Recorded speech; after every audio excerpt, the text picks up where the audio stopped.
तो आपका चैप्टर कौन सा चल रहा है? सूफी एवं भक्ति आंदोलन। तो प्रश्न है आपका 2838, निम्न में से किस सूफी संत के विचारों को सिखों के धर्म ग्रंथ आदि ग्रंथ में संकलित किया गया है? कुतुबुद्दीन बख्तियार काकी, शेख मोइनुद्दीन चिश्ती, फरीउद्दीन गंजे शकर, शेख निजामुद्दीन औलिया। तो प्रश्न क्या है? निम्न में से किस सूफी संत के विचारों को सिखों के धर्म ग्रंथ आदि ग्रंथ में संकलित किया गया है? तो वह कौन थे? तो वह थे आपके फरीदुद्दीन गंज ए शकर। तो ऑप्शन नंबर है आपका सी। तो किस सूफी संत के विचारों को सिखों के धर्म ग्रंथ आदि ग्रंथ में संकलित किया गया है? तो कौन थे? फरीदुद्दीन गंज ए शकर।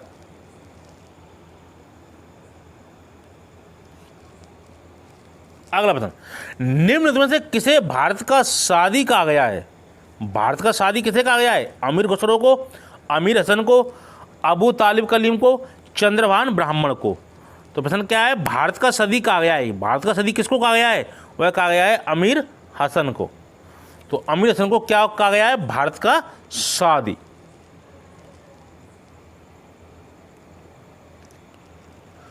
अगला प्रश्न 2840, निम्नलिखित फारसी के कवियों में से किसे भारत का सादी कहा जाता है? अमीर खुसरो, अमीर हसन, शेख अब्दुल फैजी, हुसैन सनाई। तो प्रश्न क्या था?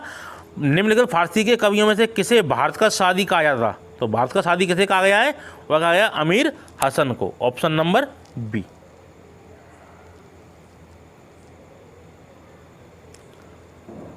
अगला प्रश्न, निम्नलिखित में से कौन सा एक सूफी संत सोहरावर्दी सिलसिले से संबंधित था? शेख बहाउद्दीन जकरिया, मीर सैयद अली हमदानी, शेख निजामुद्दीन औलिया, शेख नासिरुद्दीन चिराग देलवी। तो प्रश्न आपका क्या था? निम्नलिखित में से कौन एक सूफी संत सोहरावर्दी सिलसिले से संबंधित था? तो सोहरावर्दी सिलसिले से कौन संबंधित था? वह थे आपके शेख बहाउद्दीन जकारिया। तो सोहरावर्दी सिलसिले से संबंधित थे आपके शेख बहाउद्दीन जकारिया।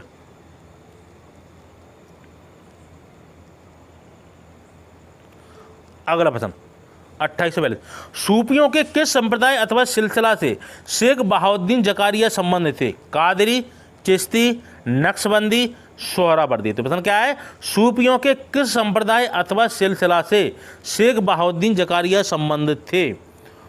तो वे किस संप्रदाय संबंधित थे? वो थे आपके सोहरावर्दी संप्रदाय से। तो सूफियों के किस संप्रदाय अथवा सिलसिला से शेख बहाउद्दीन जकारिया संबंध था? वो किसका था? सोहरावर्दी संप्रदाय से।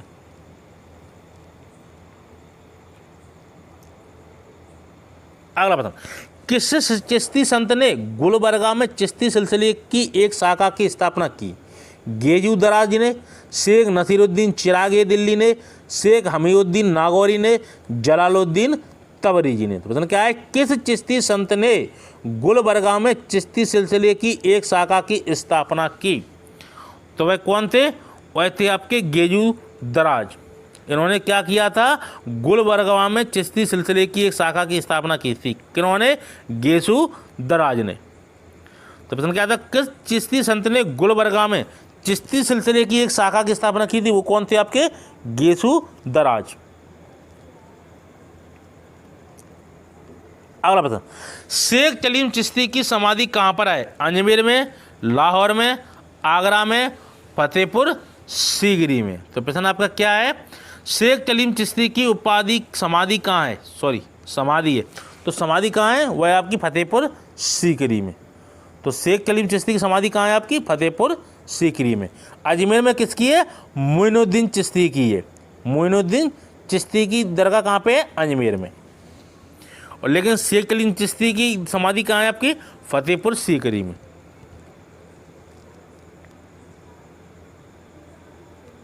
अगला प्रश्न, निम्नलिखित में से किसे शेख उल हिंद की पदवी प्रदान की गई है? ख्वाजा कुतुबुद्दीन बख्तियार काकी, बाबा फरीदुद्दीन, ख्वाजा मोइनुद्दीन चिश्ती, शेख सलीम चिश्ती। तो प्रश्न क्या है? किसे शेख उल हिंद की पदवी प्रदान की गई थी? तो शेख उल हिंद की पदवी किसको प्रदान की गई थी? यह प्रदान की गई थी आपकी शेख सलीम चिश्ती को। तो शेख उल हिंद की पदवी किसको प्रदान की गई थी? शेख सलीम चिश्ती को प्रदान की गई थी। अगला प्रश्न, निम्नलिखित सूफी शाखाओं में से किस एक में संगीत निषिद्ध है, यानी कि उसमें संगीत का कोई प्रावधान नहीं है, यानी कि संगीत वो उन्होंने नहीं अपनाया। वो कौन सा थी संप्रदाय? कादरिया, चिश्तिया, सोहरावर्दिया, नक्शबंदिया। तो प्रश्न क्या है? निम्नलिखित सूफी शाखाओं में से किस एक में संगीत निषिद्ध है? तो संगीत किस में निषिद्ध था? वह था नक्शबंदिया में, ठीक है ना, नक्शबंदिया, इसका नाम ही बंद है ना। तो किस शाखा में संगीत निषिद्ध था? नक्शबंदिया में।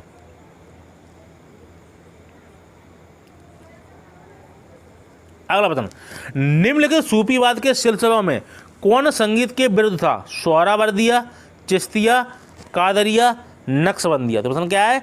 निम्नलिखित सूफीवाद के सिलसिलों में कौन संगीत के विरुद्ध था? तो वह कौन थे? नक्शबंदिया।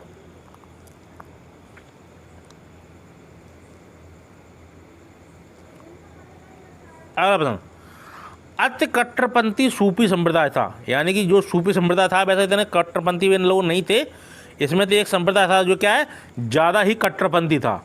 तो कौन सा संप्रदाय था? सोहरावर्दी, चिश्ती, नक्शबंदी या कादरी? डी क्या है आपका?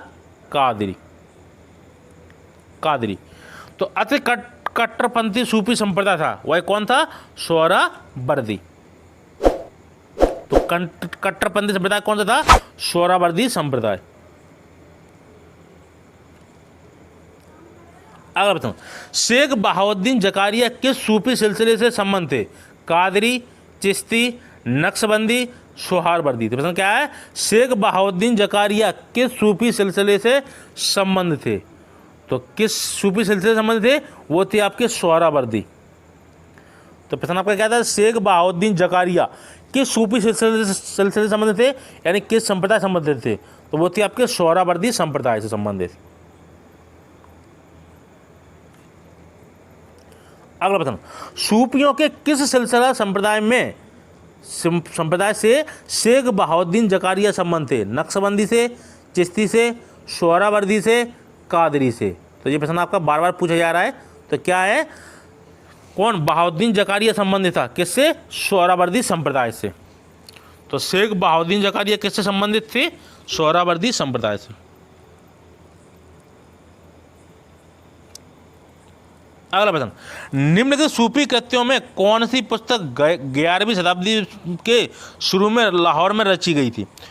कुश्फुल महजूब, अवारिफ उल मारिफ, रिसाला ए कुरसरिया, किताबुल लुमा। तो प्रश्न आपका क्या है?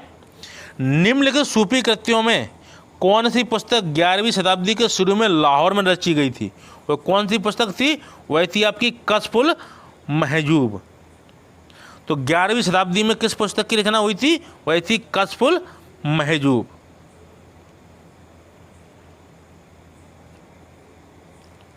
अगला प्रश्न, खानका क्या था? सिकंदर लोदी का दरबार, कवि अमीर खुसरो की रचनाएं, ख्वाजा मोइनुद्दीन चिश्ती की जन्मभूमि, सूफी संतों का निवास स्थान। तो प्रश्न क्या है? खानका क्या था? तो खानका क्या था? वह था आपका सूफी का निवास स्थान, यानी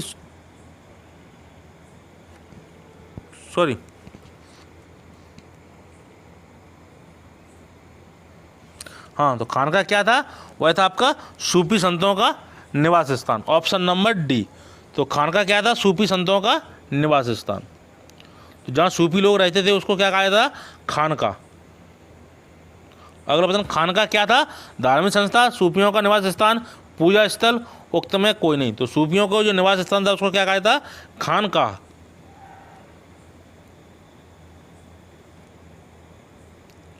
अगला प्रश्न 2854, निम्नलिखित में से किस सूफी सिलसिले ने नियमित योग क्रियाओं को अपनाया? सोहरावर्दी, चिश्ती, कादरी, सत्तारी। तो प्रश्न क्या है? निम्नलिखित में से किस सूफी सिलसिले ने नियमित योग क्रियाओं को अपनाया, यानी कि नियमित इन्होंने क्या किया था? योग किया था। तो वह कौन थे? वह थे आपके सत्तारी।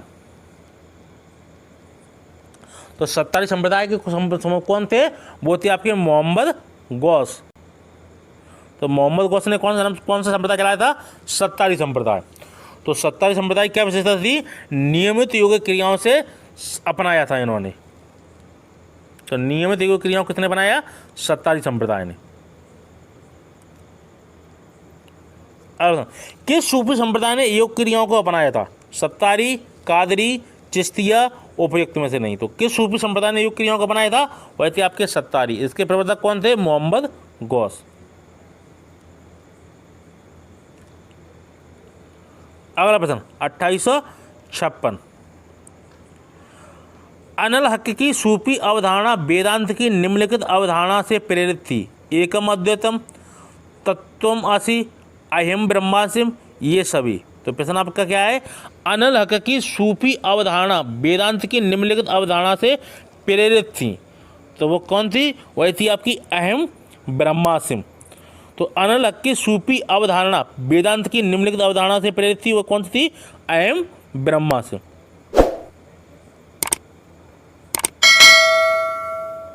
अगला प्रश्न, सिख परंपरा के अनुसार निम्नलिखित में से किस सूफी संत को हर मंदिर की स्थापना का श्रेय दिया जाता है? शेख मोहम्मद गौस ग्वालियरी को, शेख अहमदी सर हिंदी को, मियाँ मीर को, मुल्ला शाह बदख्शी को। तो प्रश्न क्या है? सिख परंपरा के अनुसार निम्नलिखित में से किस सूफी संत को हर मंदिर की स्थापना का श्रेय दिया जाता है? तो वह किसको दिया जाता था? तो वह ये दिया जाता 2857 को। कौन सा है? तो वह आपका सी, मियाँ मीर को। तो प्रश्न क्या है? सिख परंपरा के अनुसार निम्नलिखित में से किस सूफी संत को हर मंदिर की स्थापना का श्रेय दिया जाता था? कौन? मियाँ मीर को।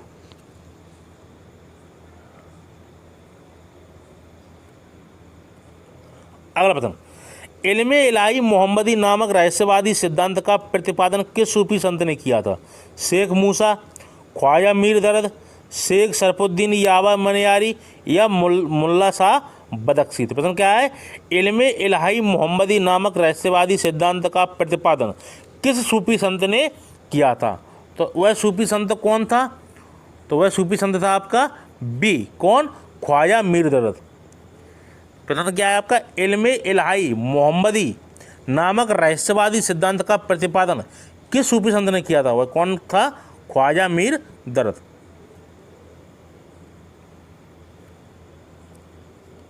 अगला प्रश्न, सफीनत उल औलिया का लेखक कौन था? मियाँ मीर, दारा सिको, मुल्ला बदख्शी, शेख कलीम चिश्ती। प्रश्न क्या है? सफीनत उल औलिया का लेखक कौन था? तो लेखक कौन था? वह था आपका बी, दारा सिको। तो सफीनत उल औलिया का लेखक कौन था? वह थी आपका Dara Shikoh. Sorry, option number B.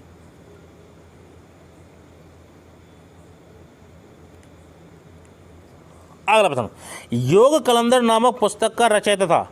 Qutubuddin कलंदर, अबू अली कलंदर, सैयद मुर्तजा, उपरोक्त में से कोई नहीं। तो प्रश्न क्या है? योग कलंदर नामक पुस्तक का रचयिता था। तो योग कलंदर नामक पुस्तक का रचयिता कौन था? वह था आपका सैयद मुर्तजा।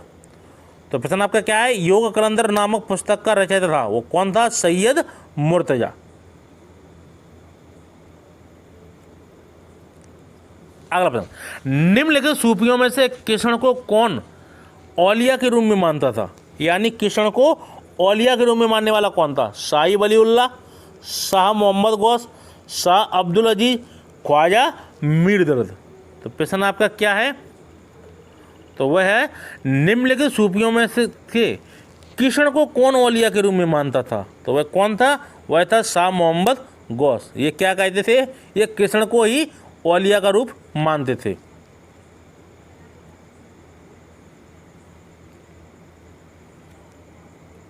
अगला प्रश्न, निम्नलिखित में से किसका संबंध सूफीवाद से नहीं है? खानका, उलेमा, शेख, समा। तो प्रश्न क्या है? निम्नलिखित में से किसका संबंध सूफीवाद से नहीं है? तो सूफीवाद से किसका संबंध नहीं है? वह नहीं है आपका उलेमा का। तो सूफीवाद से किसका संबंध नहीं था? उलेमा वर्ग का। तो उलेमा क्या थे? ये मुसलमानों के धार्मिक गुरुओं को कहा गया, क्या? उलेमा। तो खानका, शेख, समा ये सूफीवाद से संबंधित, यानी सूफी शाखाओं से संबंधित है। बिहार के सुप्रसिद्ध संत सरफुद्दीन मनेरी का संबंध सूफियों के किस संप्रदाय से था? सोहरावर्दी, चिश्ती, फिरदौसी, कुब्रवी। प्रश्न क्या है? बिहार के सुप्रसिद्ध संत सरफुद्दीन मनेरी का संबंध सूफियों के किस संप्रदाय से था? तो वह किस संप्रदाय से था? तो वह था आपका सी, फिरदौसी संप्रदाय से।